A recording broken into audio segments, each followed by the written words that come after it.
Olha, você que tem uma Bíblia, abra a Bíblia, a sua Bíblia no Novo Testamento. No Evangelho de São Lucas, no capítulo 21, do verso 25, 26 e 27 e 28. Amém? Haverá sinais no céu, na lua e nas estrelas, sobre a terra angústia entre as nações, em perplexidade por causa do quê? Do bramido do mar e das ondas. Haverá homens que desmaiarão de terror pela expectativa de coisas que sobrevirão ao mundo, pois os poderes dos céus serão abalados. Então se verá o Filho do Homem vindo numa nuvem, com poder e grande glória. Ora, ao começar estas coisas a suceder ou a acontecer, exultai e erguei a vossa cabeça, porque o quê? A vossa redenção está próxima. Amém? Irmãos, o que eu li para vocês desta noite foi escrito há 2000 anos atrás, pelo evangelista, que ouviu de Jesus falando e pregando sobre isso. Ele se lembrou e registrou o que Jesus havia falado há 2000 anos atrás. Amém? E eu quero nesta noite conversar com vocês e quero falar sobre essa passagem da Bíblia e sobre outras coisas, para que fique claro na cabeça da gente de uma coisa: nós somos seguidores de Jesus Cristo. Amém? E como seguidores de Jesus Cristo, nós temos acima de tudo um estilo de vida. E além desse estilo de vida que nós temos, nós seguimos uma orientação, uma doutrina que foi passada por Jesus, que faz parte da nossa crença, daquilo que nós acreditamos, daquilo que influencia as nossas vidas e que estabelece em nós a esperança com respeito aos dias futuros. Amém? Eu digo isso para vocês porque hoje as pessoas servem a Jesus, e quase todo mundo que serve a Jesus hoje está muito focado nas preocupações com essa vida. Eu quero dizer para vocês que você, eu e nós que estamos aqui, segundo a Bíblia, não somos desse mundo. Diga glória a Deus. É o que a Bíblia diz. E às vezes a nossa preocupação fica tão intensa com as questões ligadas a essa vida, que de repente todo o nosso relacionamento com Deus consiste no fato de que nós simplesmente acreditamos que ser abençoado é quem tem um milagre se manifestando em sua vida, ou quem tem a solução de um problema que está passando algum tipo de dificuldade, que vai em busca disso. E às vezes nós nos desfocamos daquilo que é a principal proposta do Evangelho de Jesus, que é nos dar consciência de salvação, de vida eterna, e sabermos que nós servimos um Cristo que vai um dia voltar para levar a sua igreja, segundo o que diz a própria palavra de Deus.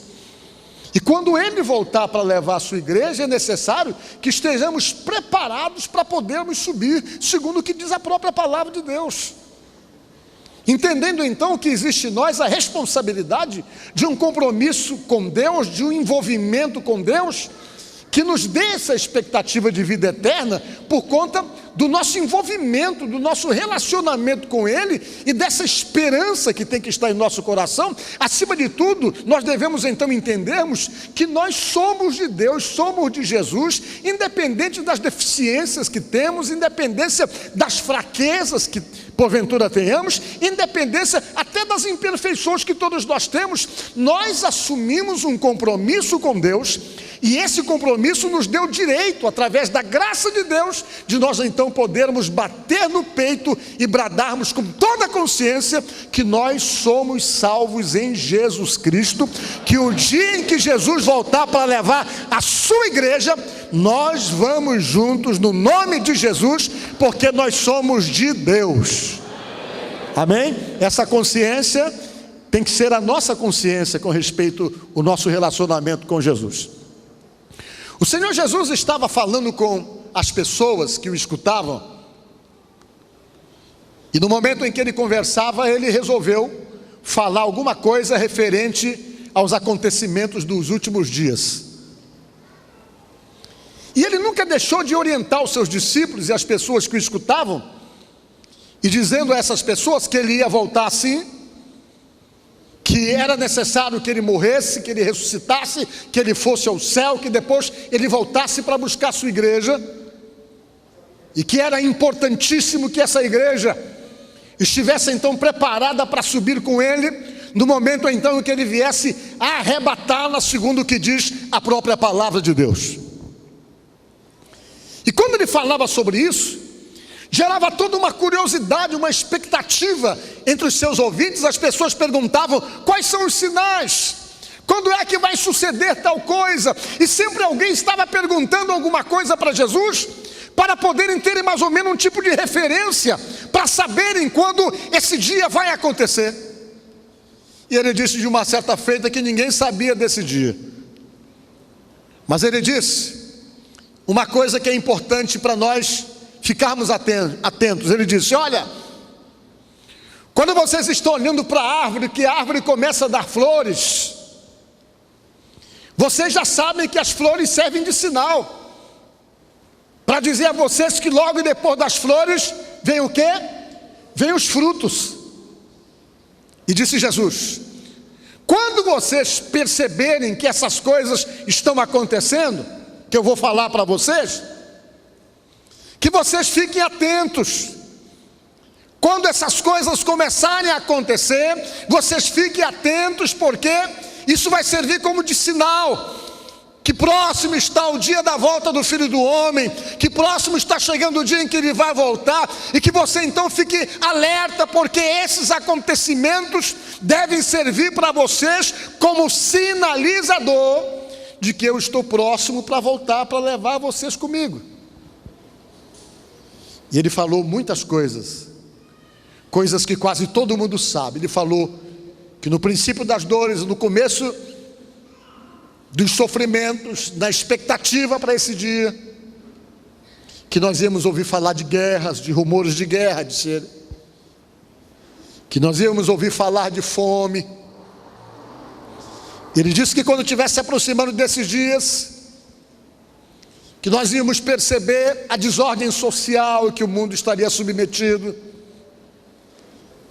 que as pessoas teriam um comportamento diferente, como falou o apóstolo São Paulo, que nos últimos dias seriam tempos difíceis, porque nós íamos lidar muito com ingratidão, que os filhos não respeitariam seus pais, que as pessoas seriam desprovidas de afeto, desprovidas de carinho, que as pessoas seriam irreverentes, que as pessoas seriam ingratas, e que esses acontecimentos que demonstrado nessa mudança de comportamento, que também deveriam servir como sinais para nós.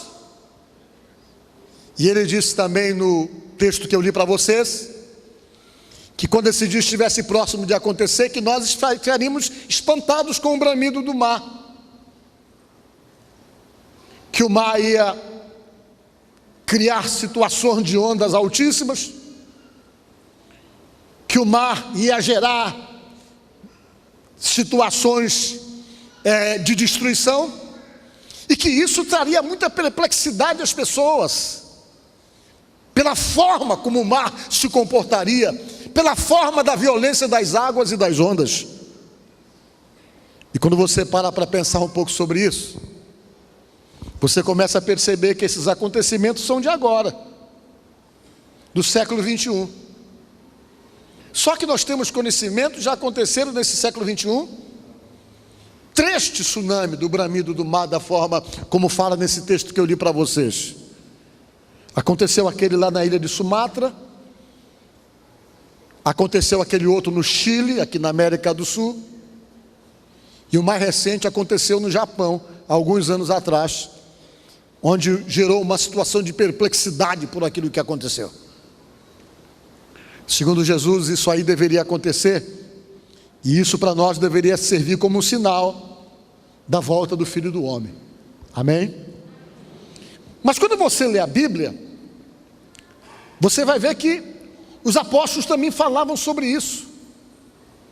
O apóstolo São Paulo, lá em 2 Tessalonicenses, no capítulo 2, versículo 1 em diante, Ele chegou a falar com os irmãos que moravam em Tessalônica, que estavam todos eles numa expectativa para saber quando isso deveria acontecer, e eles imaginavam que todos esses acontecimentos previstos na Bíblia deveriam acontecer ainda no tempo deles, na geração deles, e isso estava gerando assim como que uma inquietação no meio dos irmãos, porque todo mundo estava esperando o acontecimento, todo mundo ficava como que naquela expectativa, como que se esses dias fossem acontecer ainda naquela época.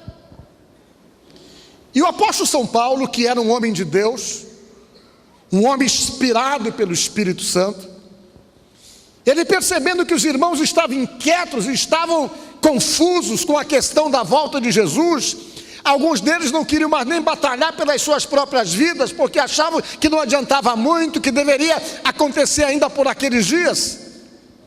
Ele veio e escreveu a carta para a igreja de Tessalônica, a segunda carta, e quando ele escreveu, ele abordou sobre o assunto, dizendo: irmãos, não precisa vocês ficarem aí inquietos ou atentos ou perplexos, porque antes eu já tinha falado com vocês com respeito a esse assunto, e disse para vocês que esse fato não vai se confirmar e não vai acontecer, sem que primeiro aconteçam algumas coisas importantíssimas, que deverão então servir de sinais para vocês, disse Paulo.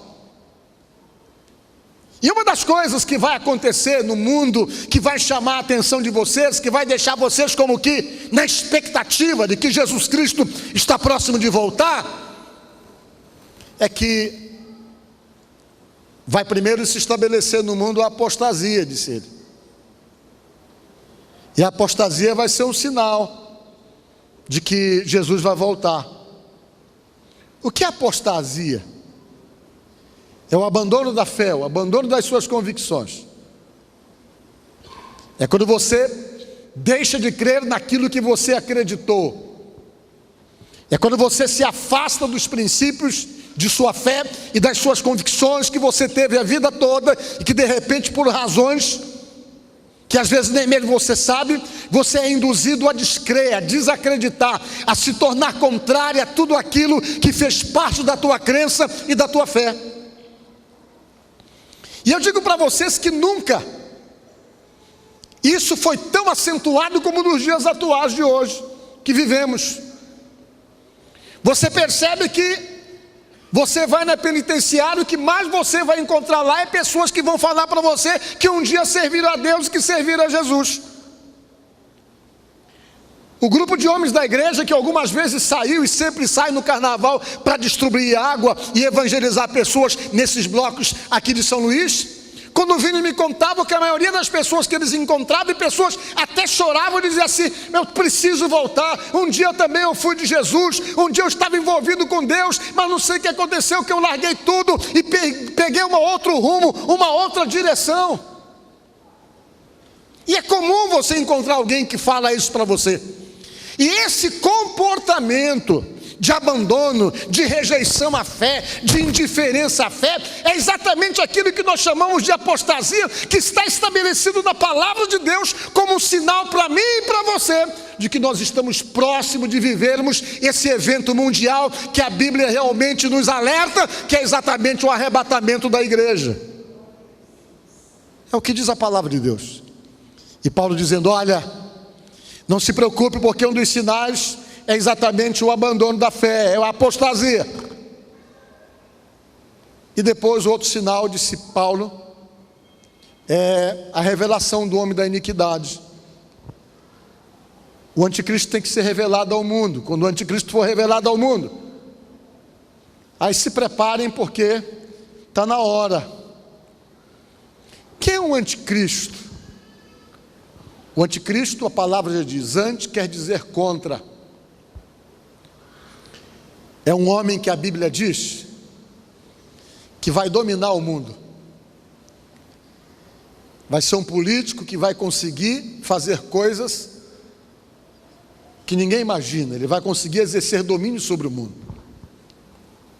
E a teologia diz, por exemplo, que uma das coisas que ele vai conseguir é a paz entre árabes e judeus. E fala ainda que ele, o anticristo, ele vai reconstruir o templo de Jerusalém. O lugar onde os judeus hoje oram, lá nos alicerces, que eles chamam de Muro das Lamentações, naquele lugarzinho, onde eles ficam pedindo: Senhor, nos dá o templo de volta, Senhor, nos dá o templo de volta. Só que o lugar onde estava o templo hoje tem uma mesquita, um templo islâmico, que é chamado de Mesquita de Omã, um lugar protegido por todos os lados, ninguém consegue nem se aproximar do lugar. O máximo que nós podemos é ficar lá nos alicerces, perto dos alicerces do templo antigo de Salomão. E Jesus disse que esse templo vai ser reconstruído, e quem vai reconstruir, sem dúvida, é o anticristo. Ele vai conseguir a condição para a reconstrução desse templo.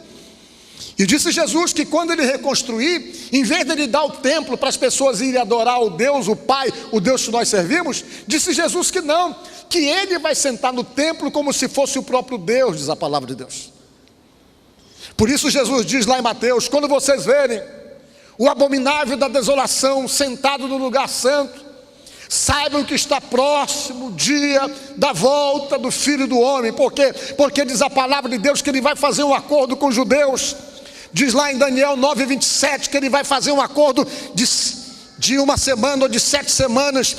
Na verdade são 7 anos.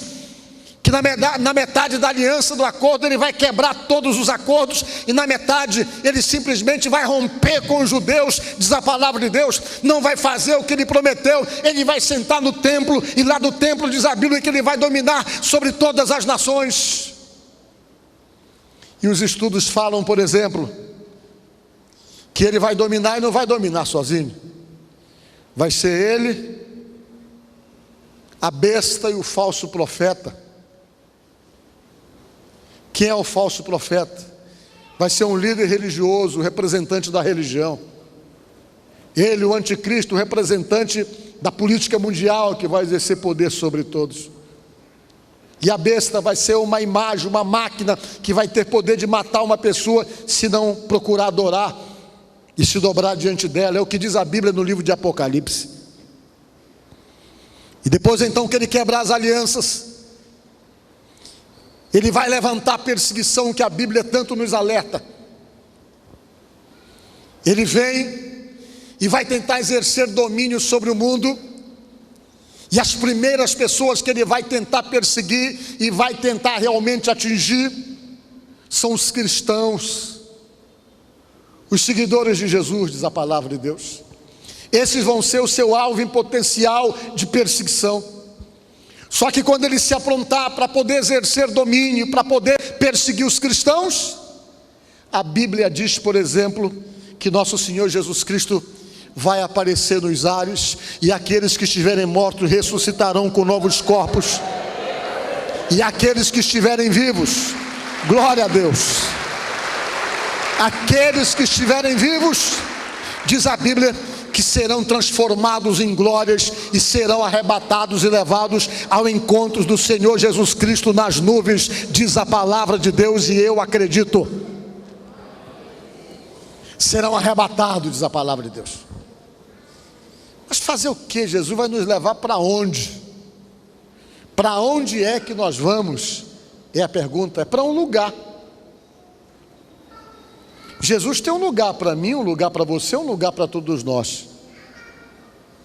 Ele, quando subiu aos céus, ele foi para ir para cima. Existe um lugar. Existe um lugar para mim, para você e para todos nós.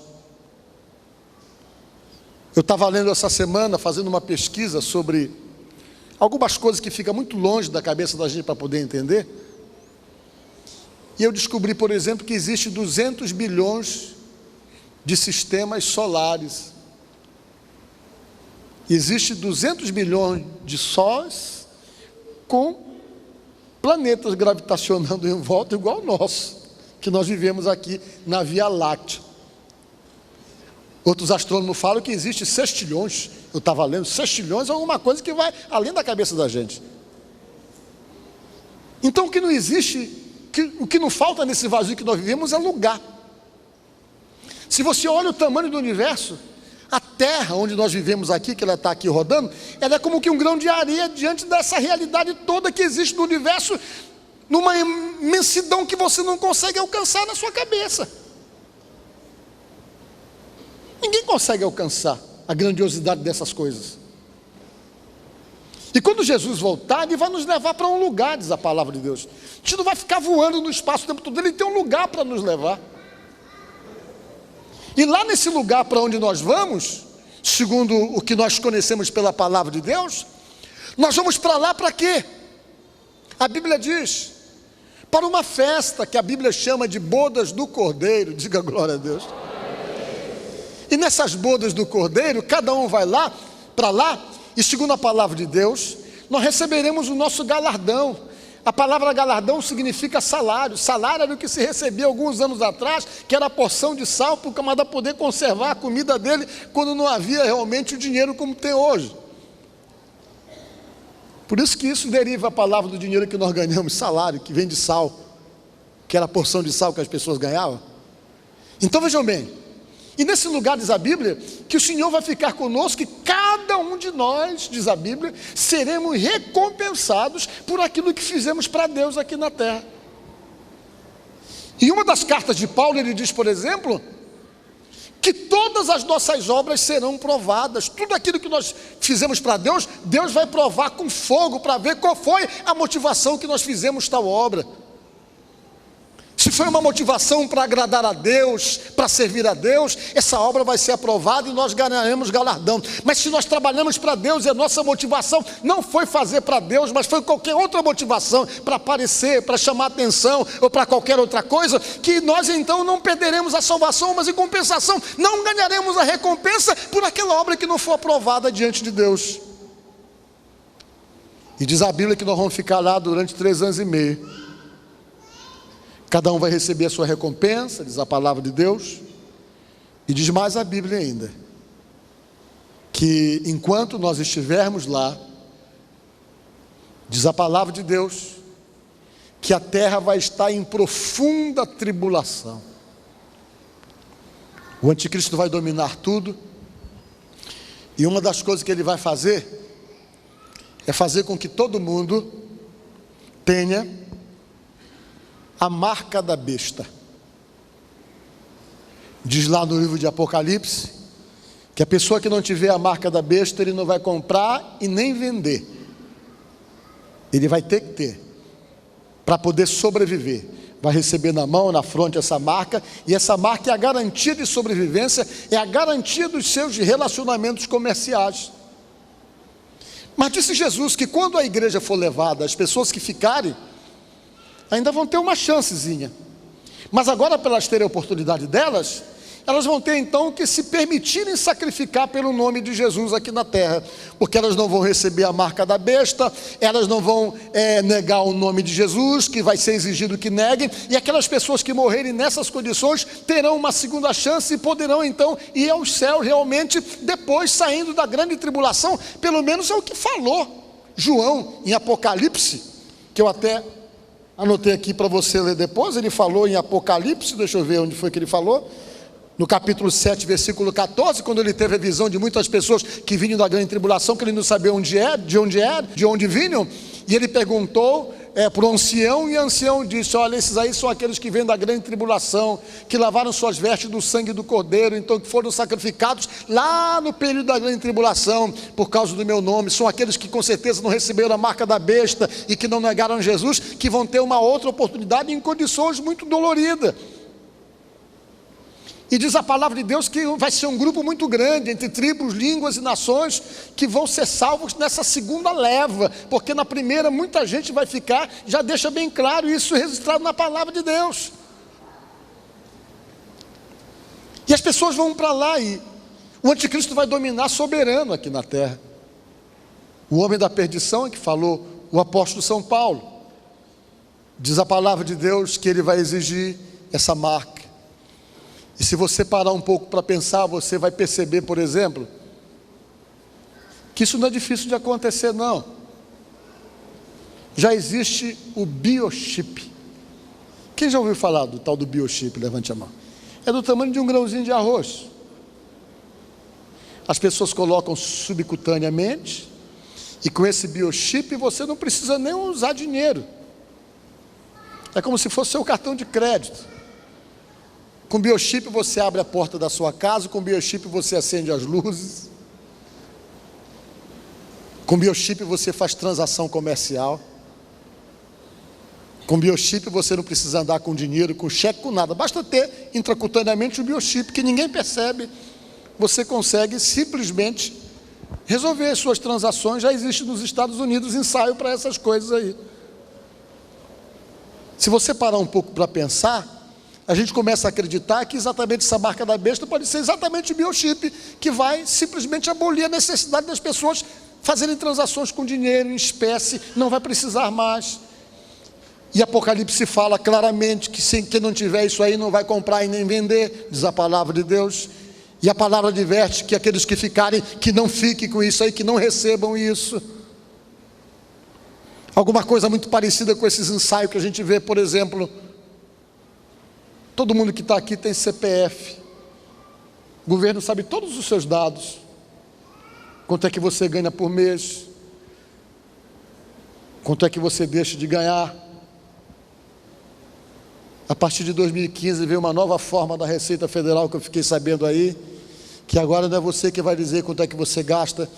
Eles vão de forma online saber todos os lugares que você comprou, quanto foi que você gastou, e quando chegar no começo do ano, você já vai receber a conta em casa, quanto é que tu tem que pagar, por quê? Porque eles vão ter controle de tudo que tu gasta durante o ano inteirinho. Não é isso? A gente vai comprar qualquer coisa, como é que as pessoas falam para nós? Quer CPF na nota? Eu digo, não. Vocês estão me entendendo? Você coloca lá, já caiu, já se sabe que tu comprou ali na loja tal, uma roupinha um pouquinho melhor, já sabe. E você vê que essa questão relacionada com o monitoramento, com o controle, é como se fosse exatamente um ensaio para o anticristo, porque baseado pelo que nós se tem conhecimento, a teologia fala, ele vai ter controle sobre cada cidadão da terra. A tecnologia hoje, ela já possibilita isso. Esses dias agora, vocês viram o escândalo que saiu, que os americanos sabiam até das conversas íntimas da presidente Dilma. As pessoas comuns, que eram consideradas pessoas ameaçadoras aos Estados Unidos, eles conseguiram saber o que as pessoas conversavam no celular, conseguiram saber o que as pessoas passavam com e-mail. Até o que o sujeito escrevia no Zap, o sujeito sabe lá.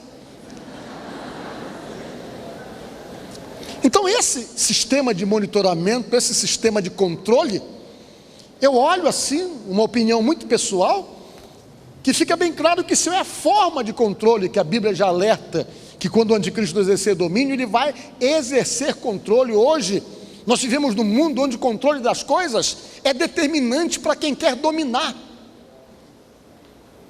É determinante. Hoje os homens controlam tudo, controla a baleia, controla sapo cururu, né? Controla onça, controla leão, tudo eles colocam um chipzinho, colocam um chip, e por onde é que a baleia vai, onde é que a baleia anda, por onde é que ela migra, tudo eles sabem, tudo eles ficam sabendo, todo mundo controla, os biólogos controlam tudo, controlam o mico-leão dourado, tudo eles sabem, quantos tem, quantos deixam de ter, e é um mundo que você percebe cada vez mais está voltando para essa questão relacionada com controle. E por mais estranho que possa parecer, nós somos controlados também. Nós somos controlados, cada vez mais o controle está se exercendo no mundo inteiro. Estava lendo alguma coisa um dia desses que os cidadãos ingleses estavam reclamando do controle da polícia inglesa, que por onde você anda na Inglaterra, em Londres, em todo lugar tem câmeras de monitoramento, sai dessa rua, entra naquela, ele entrou ali, passou na outra, varou no beco, e está lá eles acompanhando tudo o que está acontecendo. Está começando aqui em São Luís, vocês já viram, né? Daqui a pouco, para onde você vai, o rastreamento para saber onde você foi, é fácil, só visitar aí as câmeras que descobrem onde é que você vai. E você percebe que o mundo está se ensaiando para esse monitoramento. Por quê? Porque baseado pela palavra de Deus, o anticristo vai ter poder de monitorar os habitantes do planeta e exercer exatamente aquilo que a Bíblia já nos alerta. Jesus, ele falou isso para os irmãos que viviam naquela época. E olha eu digo para vocês que nunca na história da humanidade tal fato ficou tão próximo como na geração que nós estamos vivendo. Tudo aquilo que falou Paulo com respeito à mudança de comportamento é comum hoje. As atitudes das pessoas, a forma como às vezes a correria das pessoas está voltada unicamente para o material, para o dinheiro, Você percebe hoje que, de repente, até a fé cristã está se desvirtuando, porque na concepção de muitas pessoas, crente abençoado, cristão abençoado, é aquele que ficou rico, é aquele que saiu do nada e se tornou empresário, que está com o bolso cheio do dinheiro, e as pessoas estão cada vez mais atrás de igrejas que façam para as pessoas uma proposta de que eles vão ganhar bem, de que eles vão dar R$100 de oferta e vão ganhar de Deus no nada R$1.000. Dê 200 que vai aparecer na tua conta bancária, 5.000, porque Deus vai operar esse milagre. E parece que todas as pessoas estão se desviando do verdadeiro sentido da fé cristã, para começarem então a ter uma visão voltada somente a uma preparação para essa vida, como se fosse viver aqui eternamente.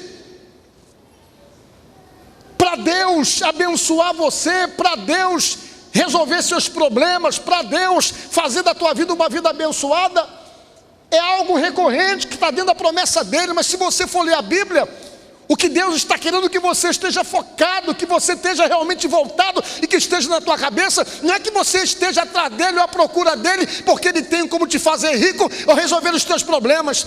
Jesus está querendo que você vá à procura dele e entenda que ele é o teu Senhor, que ele é o teu Salvador, que ele morreu para te salvar, que estando com ele, com dinheiro ou sem dinheiro, na hora em que você morrer, você vai para o céu, porque você é chamado por ele. É isso que você vê como a proposta principal da palavra de Deus. Mas hoje as pessoas estão perdendo essa visão e começando a olhar a vida com Deus como resultados na vida financeira, como resultados nos seus sonhos de consumo, como resultado de bênção. Então Pedro e João eram os dois caras mais amaldiçoados que eu já vi na vida. Sabe por quê? Porque no dia que eles subiram lá no templo para orar, observar a hora nona de oração, que o homem aleijado pediu um dinheiro para eles, que foi o que eles falaram? Nós estamos lisos hoje, não temos nenhum tostão, meu irmão. Foi isso que eles falaram para o aleijado, não foi assim? Com o nome disse, me dá um dinheiro aí. Ele disse, rapaz, hoje não dá, hoje a gente está liso, não tem nenhum tostão, não temos ouro e não temos prata para dar para você. Hoje o negócio está ruim, está sem dinheiro. Na visão de muitas pessoas hoje, eles não eram abençoados. Mas eles disseram, olha, nós não temos ouro e não temos prata, mas o que nós temos, isso nós te damos. Em nome de Jesus Cristo Nazareno, levanta e anda.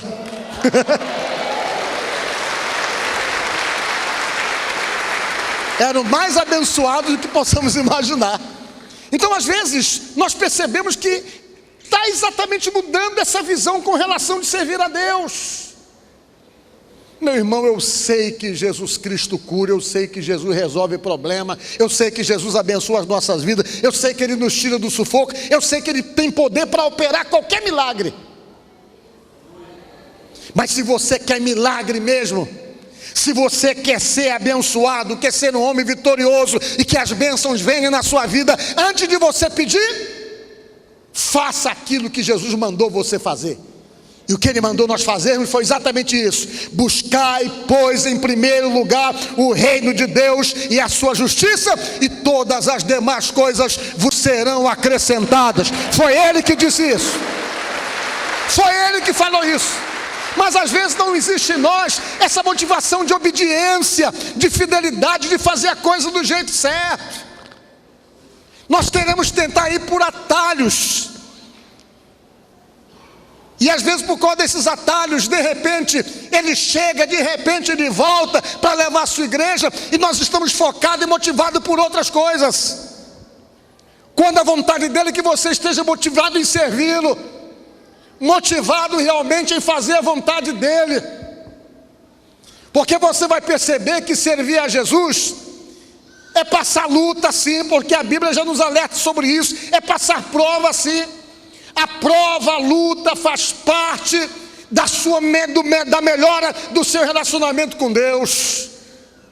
Quando você é de Deus, a luta vem, mas ela passa. Por quê? Porque Deus só vai permitir na tua vida essa luta o tempo que Ele achar necessário para melhorar você, para quebrar a sua arrogância, para fazer de você uma pessoa melhor.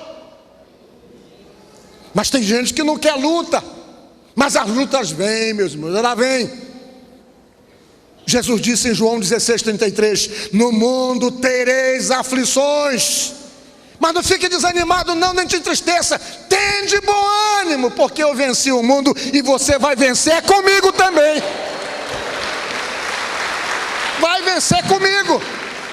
Mas as pessoas vão se desviando dessas verdadeiras propostas do Evangelho e vão começando então a tentar encontrar o Evangelho de facilidades, que não é o Evangelho de facilidades. Se fosse de facilidade, Jesus não diria assim: olha, o caminho que leva à perdição, ele é largo, fácil, e todo mundo passa por ele. Mas o caminho que leva ao Pai, que leva à salvação, ele é apertado. E além de ser apertado, para poder aumentar a dificuldade, ele ainda tem espinhos, disse Jesus. A porta que leva para a perdição, ela é larga, ela tem facilidade. Mas a que leva à bênção, ela é apertada. Você não pode nem engordar muito, senão você não passa por ela, viu? Ela é apertada, falou Jesus. Você está me entendendo? É na luta, diga glória a Deus. Mas em todas as lutas que você tiver, você não vai estar sozinho. Quando você passar por elas, você chega do outro lado mais forte ainda e firme para continuar a tua jornada. Diga glória a Deus. E quando Jesus pintar lá no alto, que tocar a trombeta, está na hora, você que está nessa firmeza, vai ouvir o toque da trombeta, que só vai ouvir quem é salvo, e na hora você vai ser arrebatado como que no abrir e fechar de olhos, porque é promessa da palavra de Deus. E saibam disso. Eu já disse para os irmãos aqui que você vai ter que encarar essa realidade. Daqui a um tempo, todo mundo já passou para o outro lado. Se Jesus não voltar, você vai ter que morrer. Ou você pensa que você vai virar pedra aqui? Não vai. Eu oro para Deus para que Deus demore bastante para poder chegar assim. Mas você vai ter que encarar.